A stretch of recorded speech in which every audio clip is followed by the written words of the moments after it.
The two angels arrived at Sodom in the evening, and Lot was sitting in the gateway of the city. When he saw them, he got up to meet them and bowed down with his face to the ground.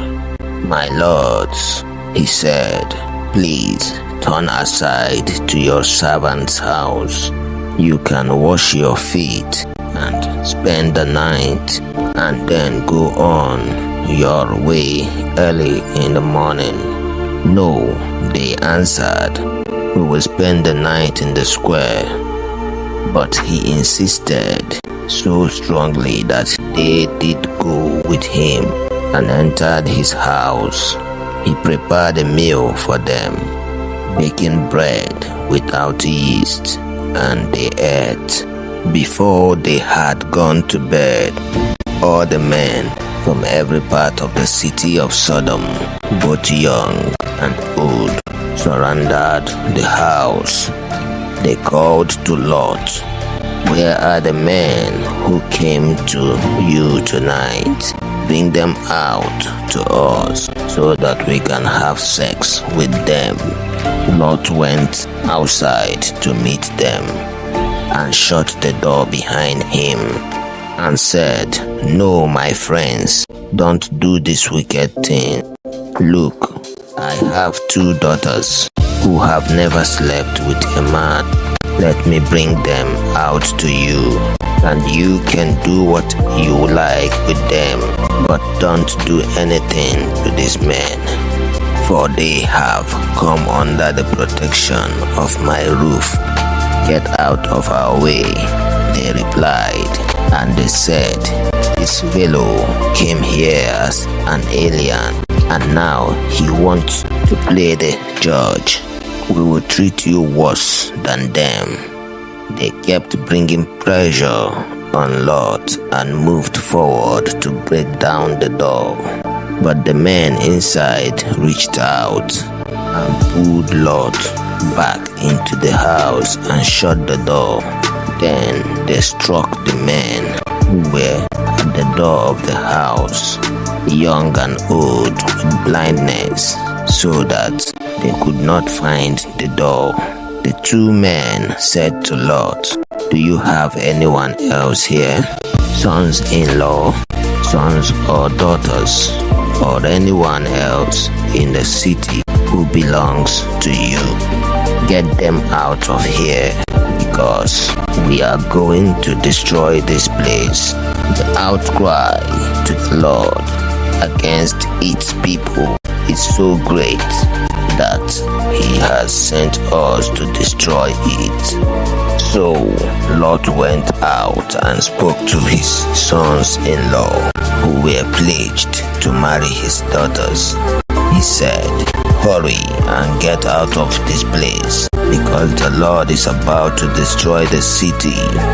But his sons-in-law thought he was joking. With the coming of dawn, the angels urged Lot, saying, "Hurry, take your wife and your 2 daughters who are here, or you will be swept away when the city is punished." When he hesitated, the men grasped his hand and the hands of his wife and of his 2 daughters and led them safely out of the city, for the Lord was merciful to them. As soon as they had brought them out, one of them said, "Flee for your lives. Don't look back, and don't stop anywhere in the plain. Flee to the mountains, or you will be swept away." But Lot said to them, "No, my lords, please. Your servant has found favor in your eyes, and you have shown great kindness to me in sparing my life. But I can't flee to the mountains.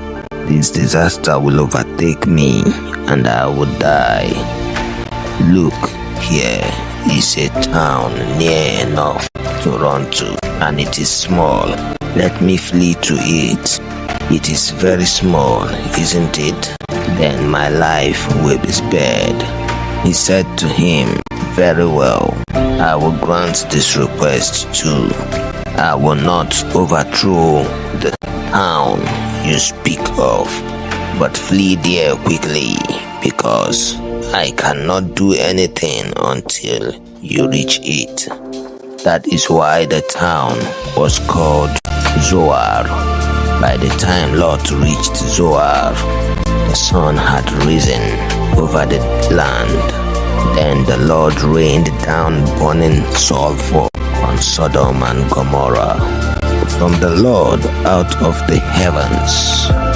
Thus he overthrew those cities and the entire plain, including all those living in the cities and also the vegetation in the land. But Lot's wife looked back, and she became a pillar of salt. Early the next morning, Abraham got up and returned to the place where he had stood before the Lord. He looked down towards Sodom and Gomorrah, toward all the land of the plain, and he saw dense smoke rising from the land, like smoke from a furnace. So when God destroyed the cities of the plain, he remembered Abraham, and he brought Lot out of the catastrophe that overthrew the cities where Lot had lived. Lot and his 2 daughters left Zoar and settled in the mountains, for he was afraid to stay in Zoar. He and his 2 daughters lived in a cave. One day, the older daughter said to the younger, "Our father is old, and there is no man around here to lie with us, as is the custom all over the earth. Let's get our father to drink wine, and then lay with him and preserve our family line through our father." That night, they got their father to drink wine, and the older daughter went in and lay with him. He was not aware of it when she lay down or when she got up. The next day, the older daughter said to the younger, "Last night, I lay with my father. Let's get him to drink wine again tonight, and you go in and lay with him, so we can preserve our family line through our father." So they got their father to drink wine that night also, and the younger daughter went and lay with him. Again, he was not aware of it when she lay down or when she got up. So both of Lot's daughter became pregnant by their father. The older daughter had a son, and she named him Moab. He is the father of the Moabites of today. The younger daughter also had a son, and she named him Ben-Ammi. He is the father of the Ammonites of today. If you are not following Bible readings, you are probably never going to see us again. If you are, then congratulations, you are growing every day.